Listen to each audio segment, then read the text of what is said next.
ओम नमो भगवते वासुदेवाय। श्रद्धालु भक्तों, श्रीमद्भागवत महापुराण के 10वें स्कंद के पूर्वार्ध के 48वां अध्याय के अंतर्गत भगवान का कुब्जा और अक्रूर जी के घर जाना का प्रस्तुतिकरण करूंगा। इसके पूर्व जहां तक आप कथा श्रवण कर चुके हैं उसके आगे का प्रस्तुतिकरण करता हूं। श्री सुखदेव जी कहते हैं, परीक्षित, कुब्जा ने केवल अंगराग समर्पित किया था, उतने से ही उसे सर्वशक्तिमान भगवान की प्राप्ति हुई, जो कैवल्य मोक्ष के अधीश्वर हैं और जिनकी प्राप्ति अत्यंत कठिन है। परंतु उस दुर्भागा ने उन्हें प्राप्त करके भी ब्रज गोपियों की भांति सेवा न मांगकर यही मांगा, प्रियतम, आप कुछ दिन यहीं रहकर मेरे साथ क्रीड़ा कीजिए, क्योंकि हे कमल नयन, मुझे आपका साथ नहीं छोड़ा जाता।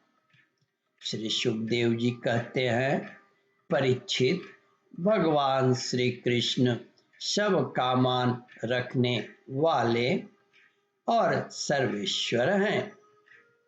उन्होंने अभीष्ट वर देकर उसकी पूजा स्वीकार की और फिर अपने प्यारे भक्त उद्धव जी के साथ अपने सर्व सम्मानित घर पर लौट आए।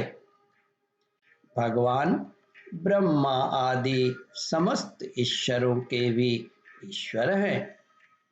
उनको प्रसन्न कर लेना भी जीवन के लिए बहुत ही कठिन है।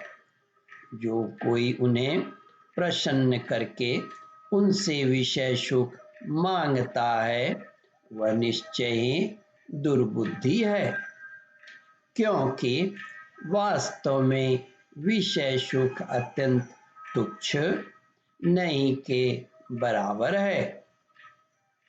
तदंतर एक दिन सर्वशक्तिमान श्री कृष्ण बलराम जी और उद्धव जी के साथ अक्रूर जी की अभिलाषा पूर्ण करने और उनसे कुछ काम लेने के लिए उनके घर गए।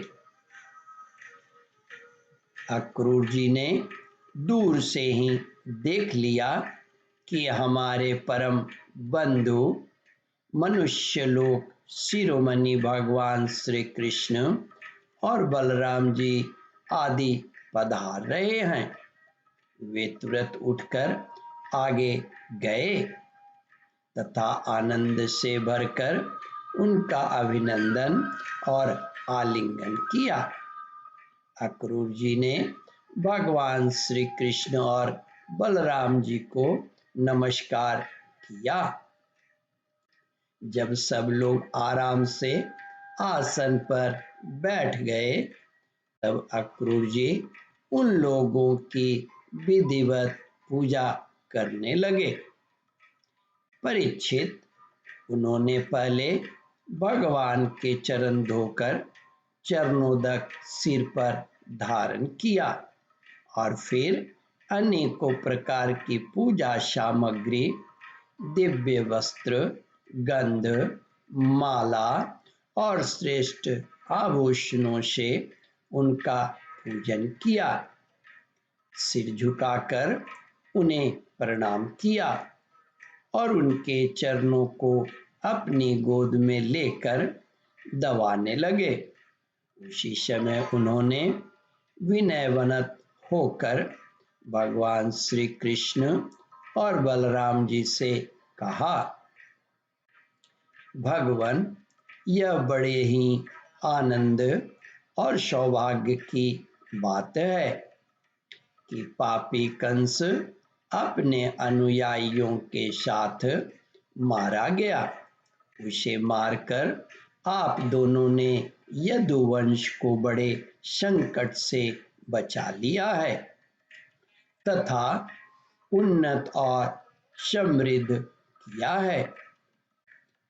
आप दोनों जगत के कारण और जगत रूप आदि पुरुष हैं।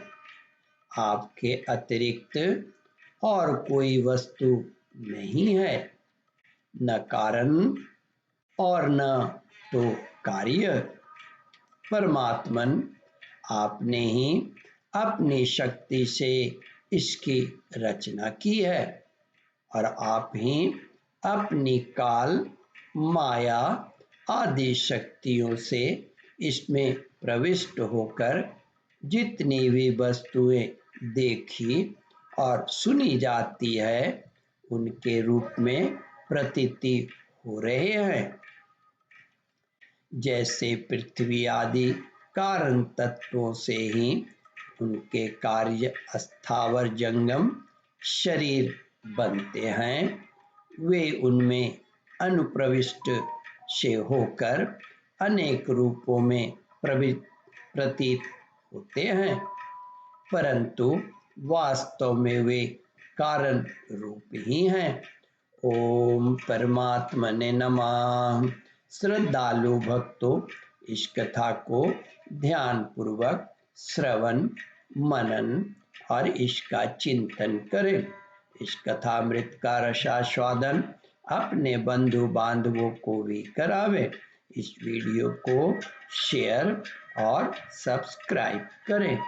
ओम परमात्मने नमः।